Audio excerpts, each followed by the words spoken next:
Hello everyone, welcome back to another video on the JayBee Milly channel. I am JB, and we have a bit of a different video today. Now, a lot of people reading this will probably know this situation, and to be honest, may even view this as a slightly redundant video, but bit of backstory about this whole situation. If you haven't heard already, a couple of weeks ago now, a creator known as Egan Tillman released the video Scooby-Doo, Where Are You?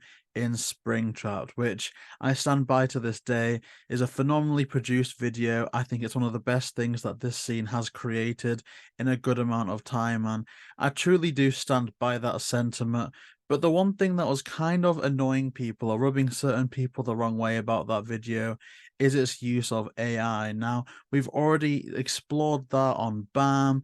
I've kind of said a few updates on Twitter and stuff like that. So that isn't the whole topic of this video, but it did lead into a few things that perhaps I was slightly naive to think that it wouldn't lead to. Now, we also released at a similar time our new introduction made by Sophie, who's an amazing person, by the way. I'll leave her links in the description down below, or her Instagram and stuff, but she's an absolutely amazing digital artist, digital illustrator. You should definitely check her out. But she produced an amazing work for our season 3 intro, and we used the audio that we always use for the introductions, which is DeLisle saying, Jeepers, you're listening to Smash or Pass, which I believe we've used since the Zombie Island review about 2 years ago now. Well, jeepers! You're listening to Smash or Pass. And within a matter of minutes, we got a comment from someone, and I'm going to leave their comment up, but I'm going to censor the name and everything just because it has since been deleted. And for all we didn't get an apology for that comment, I think removing it was a good thing to do. It wasn't removed on our part, so clearly they've seen that this was a mistake. But it read, and just a couple of days ago, you were giving Ethan grief for using AI voices.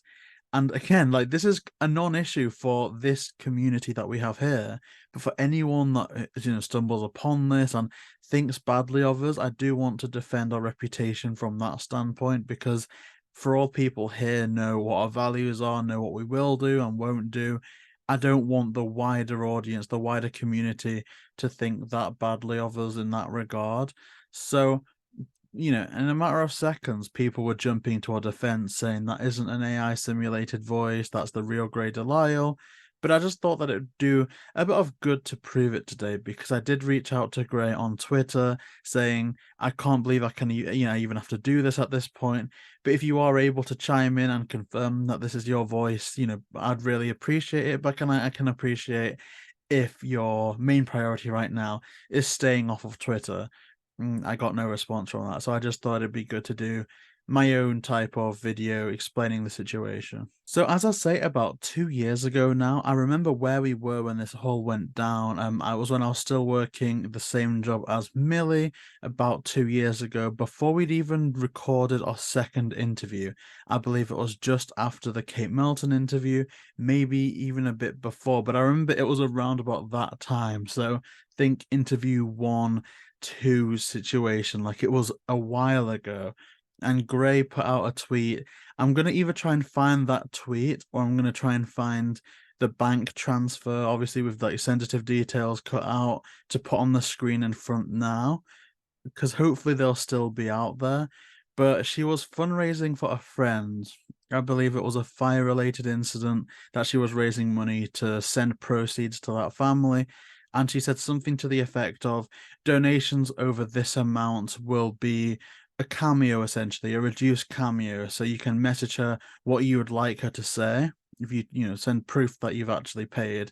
So that's what Millie and I did. We thought it'd be a really good introduction for the podcast. At that time, it was for the Smash or Pass reviews. So the full soundbite was, you're listening to Smash or Pass with JayBee Milly and Smash. So, to the best of my ability at this point, I'm going to be screen recording our private DMs with Gray. A lot of it may have to be cut out because, we've been trying to get her on the podcast for a while, and I wouldn't want to release any type of discussions or questions that we've submitted in the past in case it does happen. But we are going to screen record us actively going into that to look at the main file.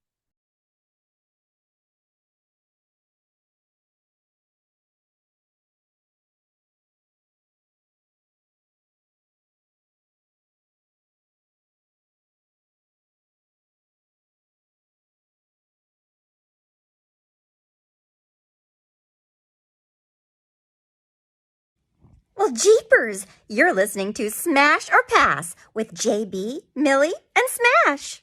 But I do hope at this point that that kind of clears up any doubt. We didn't use any AI software.